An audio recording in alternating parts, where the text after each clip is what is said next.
Right, so we're going to continue now as we wrap up the year. We have invited some of our regular faces that you see on the channel, some as anchors here in studio, others as reporters out in the field. And I'm glad to say that two of them have taken some time off from their holidays to share their memorable news moments of 2024, because it's all love. So SABC News anchor Bongiwe Zwane joins us now virtually. And in studio, we have Calvin Dludla, who always see out and about in the streets speaking to regular people. Good afternoon to the both of you. Honestly, thank you for making time to be with us. It has been an illustrious year, to say the least. Bongi, I'm going to start with you because you are joining us virtually. We can see in the background you are not in studio. But the highlights for this year for you, there's been so much. Lots. You know, obviously looking at the scenarios for South Africa, unprecedented. We saw election coverage, sleep was minimal. We had the Paris Olympics, social cohesion, nation building.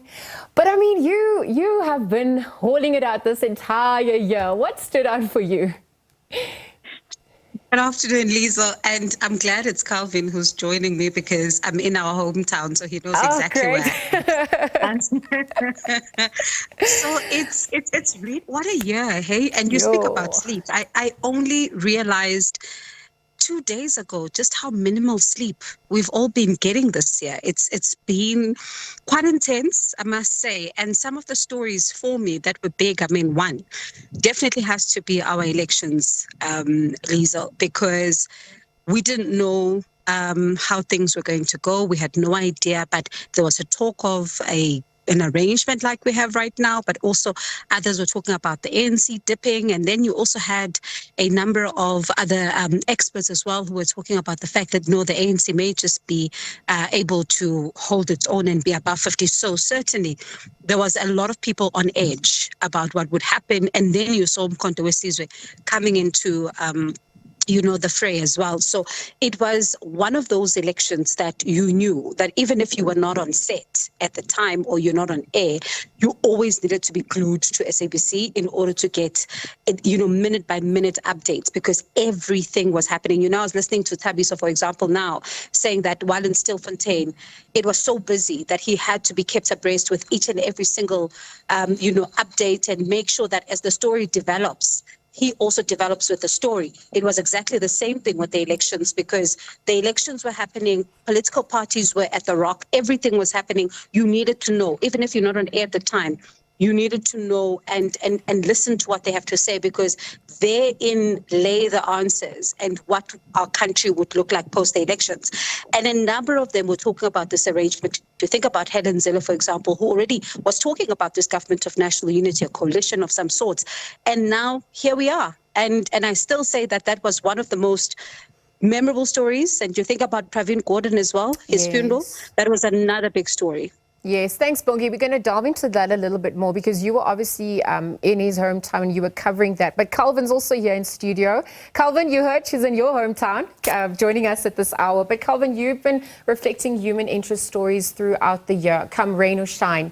And so some of the stories that stood out for you, I mean, some of them were very disheartening as well. Who can forget, the Eskom meter deadlines? You've also seen the prison raids, the Orange Farm shooting as well. There were also some highs. What do you remember from this year? Thank you very much, Leslie, and good afternoon to Bongiwe. Bongiwe is in Newcastle. Yes. I don't know why she's not saying that she is in Newcastle. She's on holiday. That's my hometown.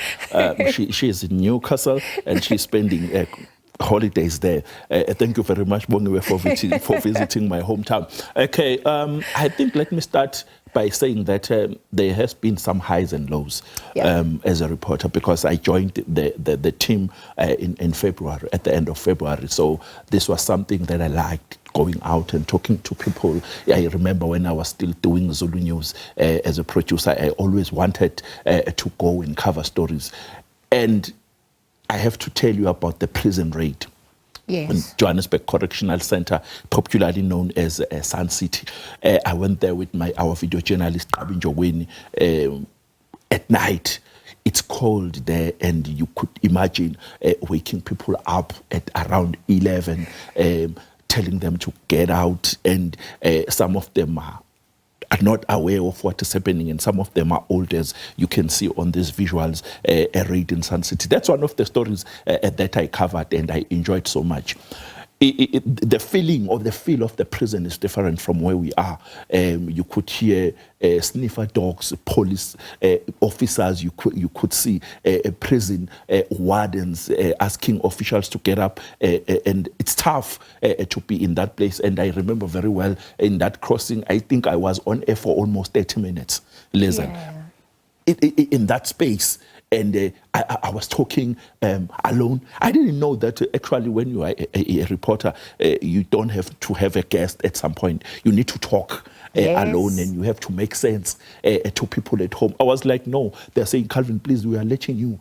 Please be on standby. We are coming to you. And I'm not familiar with the place, and the place is notorious. As you know, Sun City is not a place like you can just go and chill.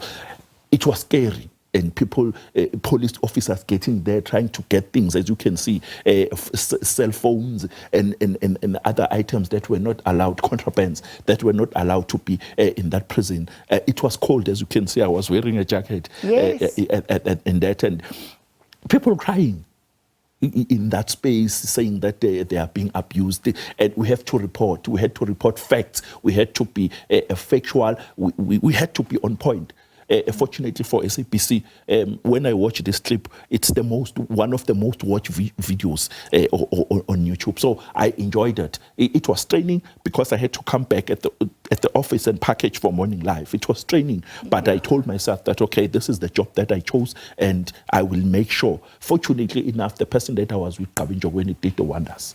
Bongi's nodding there because she remembers that raid very vividly as well. And yes, you are very committed to your craft. I mean, you're the passion, the work that you put in, the research. That's why you're also entrusted as well. So, Calvin, thank you for sacrificing your sleep, because I know that that has helped a lot in terms of being that bridge, right, for our viewers.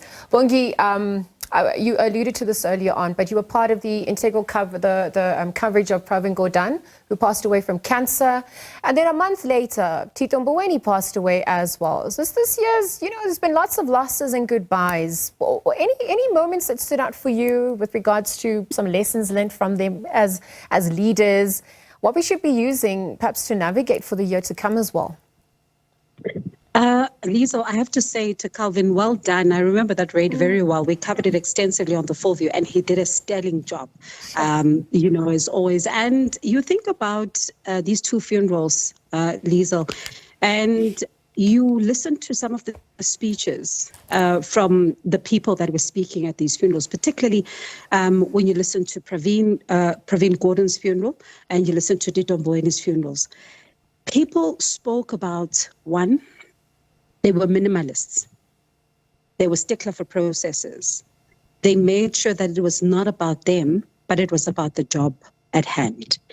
And speaker after speaker was speaking about their selflessness, that in order to be a leader, it's important to have that servant heart and understand that it's about the country and it's not about just your personal ambitions. And yes, I remember at Tito Mboweni's funeral, for example, when I was watching the visuals because I was covering it for radio, they were talking about his cooking skills, of course, that we all, that we all lambasted, we lambasted on social media and how late he used to cook. But also, you listen to a number of people who are talking about him just as a leader, that at times you could mistake the two men. And that would be the late former Public Enterprises Minister and the late former Finance Minister, Tito Mboweni, as well as Pravin Gordon. You could mistake them for arrogance. But people were saying it is not because they were arrogant. In fact, those who were speaking were saying it's not arrogance. It is, in fact, processes. It was, in fact, the fact that they were strict. I remember sitting at the ICC in Durban when we were waiting for the procession to arrive for the funeral service to start. And I asked about 3 different colleagues in cabinet of his. And I said, what time are we starting? Because the program is not saying what time. And they said to me, Bongiwe, it has to start at 10 o'clock. That man, when you have a meeting with him or you have a phone call with him or anything with him, if you do not start in time, and if it's longer than it needs to be, then it would be a problem. And they said that program needs to be 2 hours max. We need to leave because we do not want to do things that he would not have liked while he was still on earth. And it tells you about the quality of leader that he was. And a number of his colleagues were talking about the fact that going into the new year, they're hoping that they can at least be even 10% of the kind of leader he was, be selfless, put South Africa first, and not make it about, themselves. So those were some of the qualities that as you listen to even his family speak, they were talking about. I remember his daughter saying, South Africa will remember you as a minister, as a struggle, stalwart and all of that. But I remember my father who used to make sure that I must pass maths. I must make sure that I do well in public speaking and all of that. That's the man I remember. So a man of different hats, Tito Mboweni as well. You listen to the kids, a man of different hats. But certainly one thing stood out, Liesl. It was the kind of leadership that they embodied. And that spoke volumes for many people who attended those funerals. Well said, Bongi. Absolutely. Thank you for those remarks as well. Calvin, you heard Bongi also praising your stellar work. It's been a breakthrough year for you. Many people wondering why you've taken a liking to relaying human interest stories, given, some of the other beats that are available. How did that come to resonate with you? Thank you very much, Bongiwe. Bongiwe knows that from her previous job that I won't be able to mention. Yes. We know each other from there. And she used to encourage me on being serious when it comes to news. I'm a newsreader. I think you know I'm a newsreader. I also read news. So I saw that reading news is not enough when it comes to news gathering. Because you are expecting people to come to you with packages and you just translate intros from English to isiZulu. So that becomes a hindrance, a challenge for you if you want to be a news gatherer. But what I have learned is that there are sad stories outside. There are so sad stories outside, and fortunately enough, SABC this year managed to cover some of them, almost all. I remember when I was covering the Orange Farm shooting. Yes. We were in Centurion when my editor called us with our video journalist, Herbert Memela, to go to Orange Farm where people were shot. When we went there, you know, as a human being, you have emotions, and unfortunately you can't show your emotions to people that are already crying, because that would mean you are weak and you are making them weak again, and they will cry in front of you. So I had to be strong. I remember when I was interviewing the survivor of the incident, she told us that the person that was shooting, he shot people that were in front of her. She had to try and pretend that she is dead, listen, so that that person can jump her and shoot another person that was next to her. It was so sad, because a person is holding a firearm and is shooting randomly, shooting almost everyone that is there. Just to recap for our viewers, a tavern owner had a fight with a person that was visiting that family, and that person had to go home, and that tavern owner went home to fetch a firearm, and he shot everyone. Yeah, some at point blank range. Yes, and this lady, as you can see on our visuals now, told SABC News that she had to take blood from a dead person and paint blood so that she can pretend as if that person is dead. It was sad. I remember very well when I did that interview with Oliver Dixon. I was about to cry because I'm also a human being. As much as I'm a journalist, but I'm a human being and I have emotions. Yes. And at that day, I told myself that, okay, I need to find ways of being strong when I'm covering stories. They shot a disabled baby in the very same story. And, you know, people were visiting, others were visiting, they were not even staying there. I remember when they told us that a neighbor had to come because they were paying lobola in that house. So that person, when he shot people, he shot a disabled baby. And as a journalist, you need to be strong. You need to make sure that your emotions doesn't overcome you as a person, because people are relying on you at home. I remember when I was closing, I had to come back to a camera to close that interview. my eyes were teary. And I told the presenter that, as reporters, we cover stories every day on normal basis. But there are stories, Lisa, that when you cover them, you become helpless. And you wanted to cry. I remember even other colleagues were telling me that, Calvin, you need to go for counseling. So I actually wanted to ask, with some of those issues and emotions that arise, given what you are witnessing, how do you debrief and unpack all of it for yourself? How do you take time to, just to also process and heal from that as a journalist? Yeah, it's difficult, I have to say, because at some point when you are sleeping, you need to think about it. You need to think about it and try by all means that it does not affect you. It will affect you, Lisa, but you need to be strong about it. And you might be sent to a different story tomorrow, a worse one, compared to the one that you covered yesterday. So you need to keep going.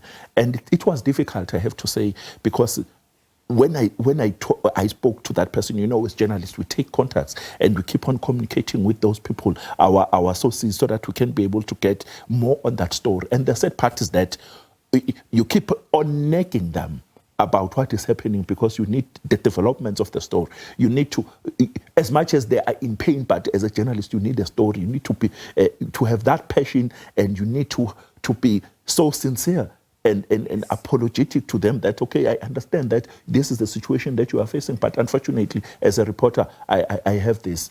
I have to say that I didn't go for counseling, but I'm fine. Okay. Well, you've made it this far. I mean, you've managed to see the year out. And again, thank you for your work. Bongi, I want to bring you back into the conversation. Calvin was just speaking about some of the difficulties, that come as a result of having to face some of the stark realities in our country. And I know in KZN, we've seen some of the KZN murder stats, which is even the GBVF cases around South Africa. A national crisis is what some are calling it, Talk to us about some of those stories, covering those stories, perhaps also, looking at through a female lens, the intersectional, issues that women are faced with, or vulnerable groups are faced with in South Africa. How do you, go back home, unpack, debrief it for yourself, particularly when you look at some of the alarming stats coming through?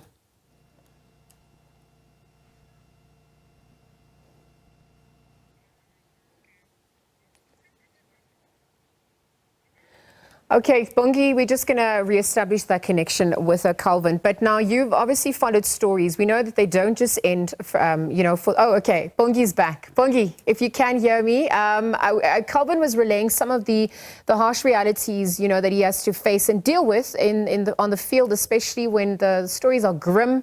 One has to process these emotions. I was asking him how he does it. But for us as well, we're looking at some of the stats, GBVF in our country, KZN murder stats even for that matter, just before Christmas. These are alarming stats. I wonder how you deal with that, how you process that for yourself day in, day out, right? And perhaps also try and stay as objective as possible.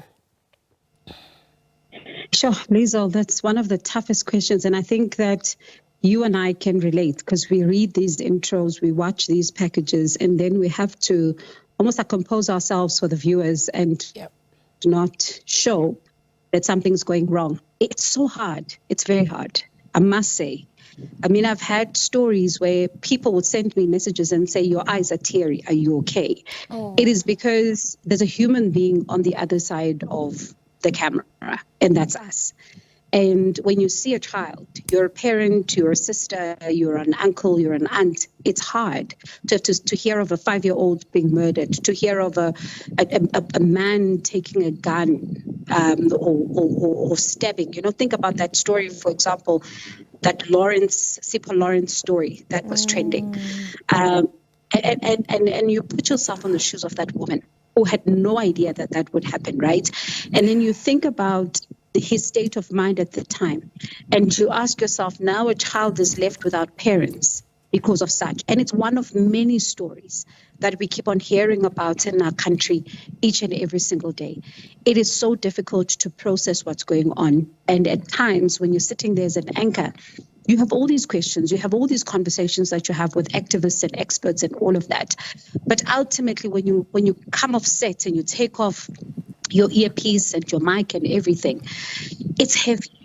I don't want to lie. It's heavy because you have to now almost like detach from what you've just been reading the entire time, while at the same time, you can't be desensitized because we need to have the urgency to, really inform the viewers that this is a serious scourge and it needs to be dealt with urgently. So as an anchor, you try to detach yourself emotionally, but other times it's difficult. It really is. But other times you do well. But it's really something that is a fine balancing act. And I'm sure you'll echo the same sentiments because it's a fine balance to witness. And I remember this interview that Calvin is talking about. It was so bizarre that how does somebody do this? But at the same time, you listen to a woman who says, I've had to pour blood over myself in order to ensure that I appear as dead. Then you see families come and break down on camera while reporters are out doing crossings. And then you ask yourself, okay, after this, I now have to, do a link and seem like I'm composed and everything is okay. So it's a very fine balance that we have to strike. But I must thank the viewers because the viewers are very accommodating, I must be honest. They're very accommodating even when they can see that you're struggling. They do send kind words. So they also make it very easy to bear. And the teams that we work with, we work with amazing people from the control room to the floor to everywhere.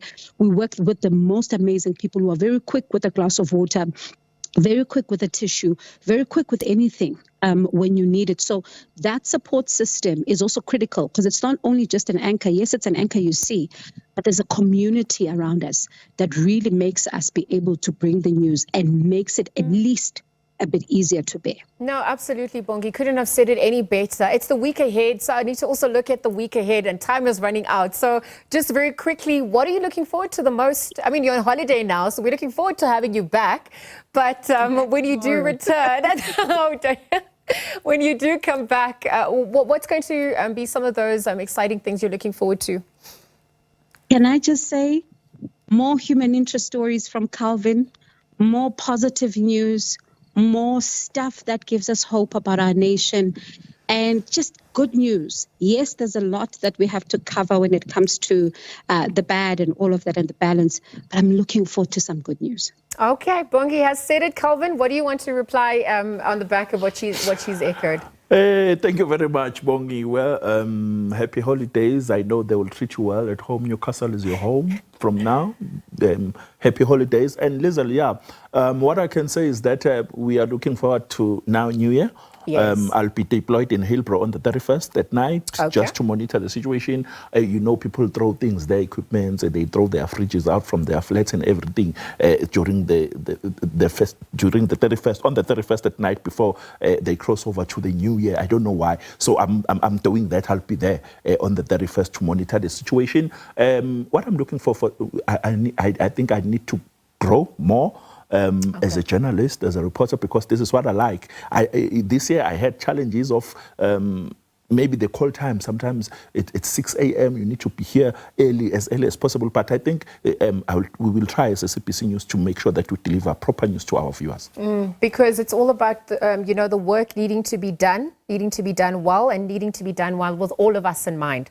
And I think that is something that we are committed to here. Bongi, thank you. Enjoy the last few moments of your holiday. We'll catch you soon. Calvin, thank you as well. You owe us some meat from Kwamai Mai. You are not off the hook of that one. But Bongiwe Zwane, SABC News anchor, as well as Calvin Dludla, a reporter, chatting about some of the highs and lows of this year, some of the stories they've covered, and of course what they're looking forward to as we enter the new year.